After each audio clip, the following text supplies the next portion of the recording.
Yo, la Bouzy Family, j'espère que vous allez bien. On se retrouve pour une toute nouvelle vidéo. Ça fait maintenant une semaine et demie, je dirais une semaine et demie, 2 semaines que j'ai l'Alpine de Lulu qui fait gagner dans son concours du coup spécial 10 ans de sa chaîne YouTube. Je pense que vous avez la ref. Donc l'Alpine, je l'ai échangé contre ma M3 pour on va dire 2 semaines parce que je la rends très rapidement là, c'est-à-dire peut-être demain ou après-demain. Et je voulais quand même vous faire un petit bilan de cette voiture. Qu'est-ce que j'en pense après 2 semaines d'utilisation quotidienne. Et je dis bien quotidienne parce que j'utilisais à peu près tous les jours. Il y a quelques jours où j'ai pris la moto, mais sinon c'est tout le temps l'Alpine. Donc quelques kilomètres par-ci, quelques kilomètres par-là, etc.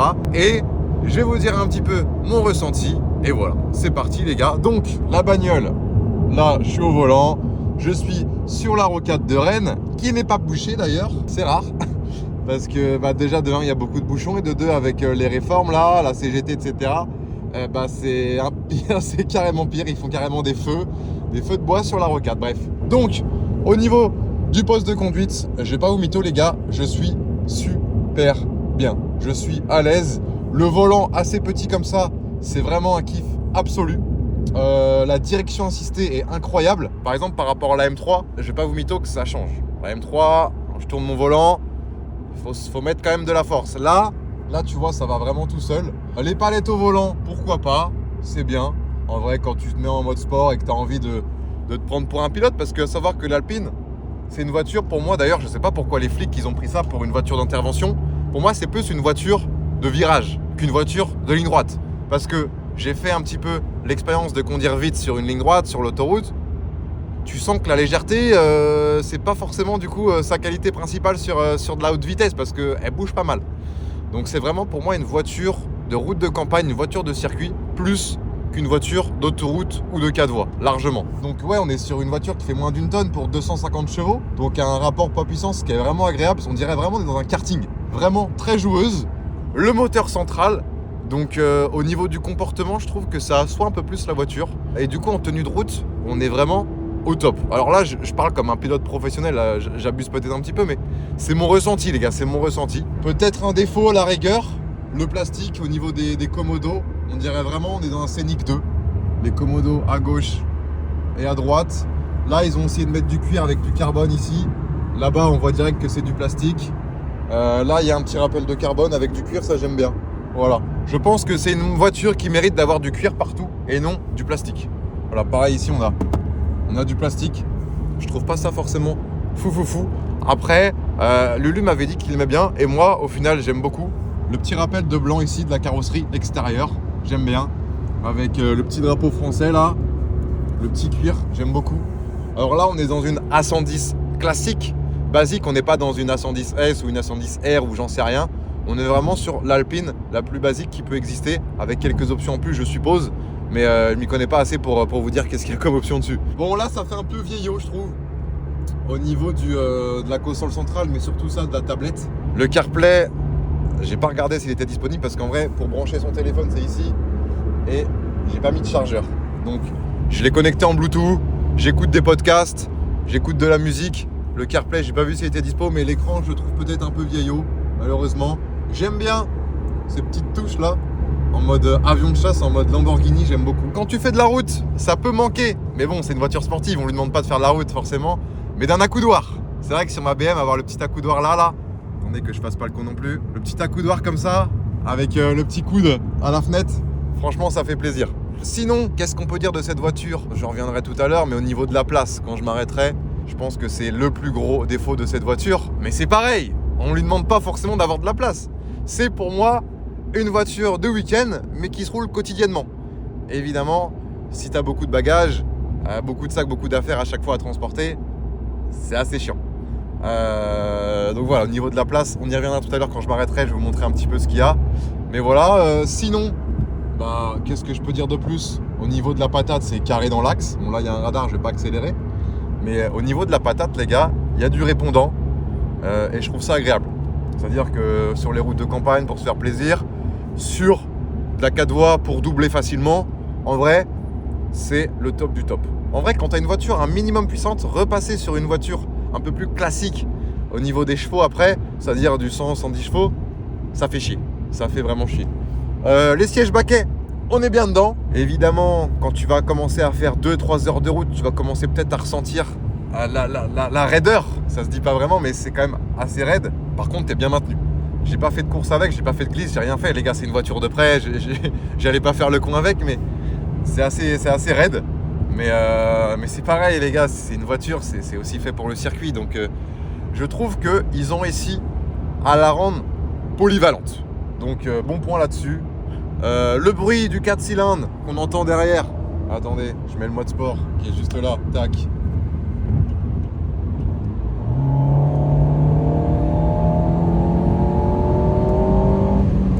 Il est jouissif. J'aime bien. J'aime beaucoup. Il est satisfaisant en vrai, j'ai envie de dire. Le petit bruit du sifflement là. Non, en vrai, c'est stylé. En vrai, j'aime bien. Du coup, vous avez le mode sport comme je viens de mettre là. Ou après, tu peux gérer avec les palettes au volant. Et tu as le mode ultra méga sport. Tac, tu restes appuyé, là ça change, tac. Et là, c'est vraiment en mode, t'es Michael Schumacher quoi, non, vraiment en mode pilotage. C'est-à-dire que là, t'as plus aucune assistance et le compteur fait en sorte que t'aies toutes les données facilement. Donc voilà, celui-là, je l'ai pas trop mis à part une fois dans un rond-point, mais c'est tout. Au niveau des commandes, chauffage, etc., du confort, c'est carré. Les gars, il n'y a rien à dire.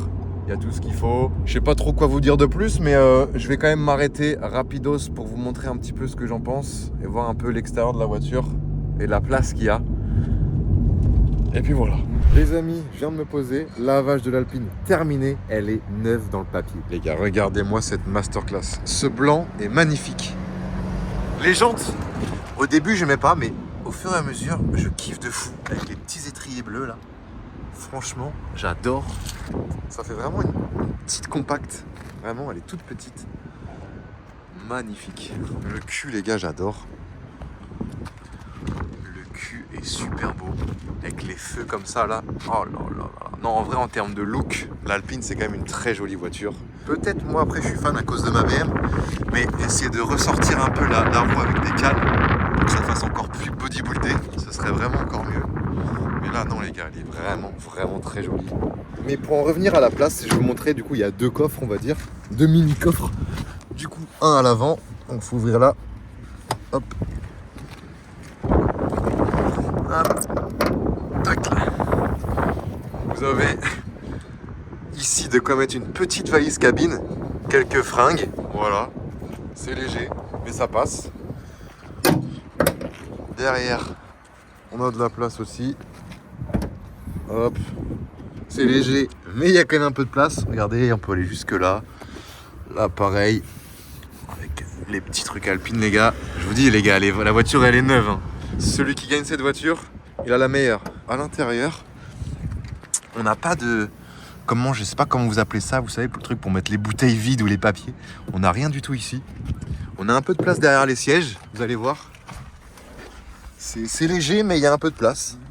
De quoi mettre peut-être un sac à dos ou quelques habits. Au niveau de la console, il n'y a rien à part ce petit truc là pour mettre la clé. Ou alors, la deuxième astuce, les gars, moi, ce que je fais, merde. Ah bah je suis en train de filmer avec, je suis con. Mon téléphone à l'arrière, tu vois, il passe là. Donc je peux mettre mon téléphone, mais du coup si je mets le téléphone, je mets la clé en dessous. Et du coup vous avez aussi une petite place en dessous, sans trop de bordure, donc ça peut vite déborder. Avec ici un lecteur de carte SD, jack, USB.